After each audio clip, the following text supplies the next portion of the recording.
यहाँ पे उपस्थित हो चले हैं। आज़ादी का पर्व, हमारे देश को आज़ादी इतनी आसानी से प्राप्त नहीं हुई है। इस देश की आज़ादी के लिए हमारे स्वतंत्रता सेनानियों ने, हमारे वीर वीरांगनाओं ने अनेक संघर्ष करे, अनेक यात्राओं को सहा, तब आज हमें यह पर्व प्राप्त हुआ।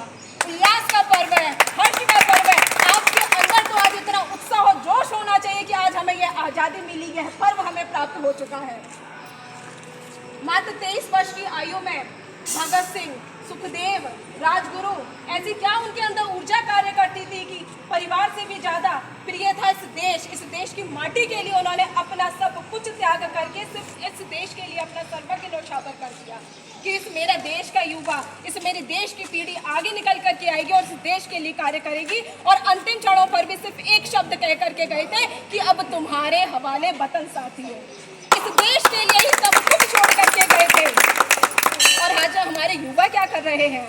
आज युवाओं से कहना चाहूंगी, यहाँ पे युवाओं की संख्या इतनी कम, युवाओं को तो यह जोश होना चाहिए। आज यह पर्व हमारे लिए ही तो है और हमें ही तो आगे चल के इस देश को संभालना है, क्योंकि भारत एक युवा प्रधान देश है। आज सब कुछ इस युवाओं के ऊपर निर्भर करता है। वीर वीरांगनाएं, ऐसी क्या ऊर्जा थी, एक संकल्प की शक्ति, एक संकल्प की शक्ति के माध्यम से ही रानी लक्ष्मीबाई, जिनके सामने एक दुधमुहे बच्चे को अपनी पीठ पर के बांधकर दोनों हाथों में तलवार लेते हुए अंग्रेजों का सामना करती हुई आगे निकलती चली गई, क्या ऊर्जा कार्य करती थी। चंद्रशेखर आजाद, जिन्होंने इस देश की आज़ादी के लिए क्या कुछ नहीं किया और अंतिम क्षणों पे भी अंग्रेजों के हाथ अपने आप को नहीं आने दिया और बंदूक से सिर्फ अपने को गोली मार ली। क्यों? क्योंकि उन्होंने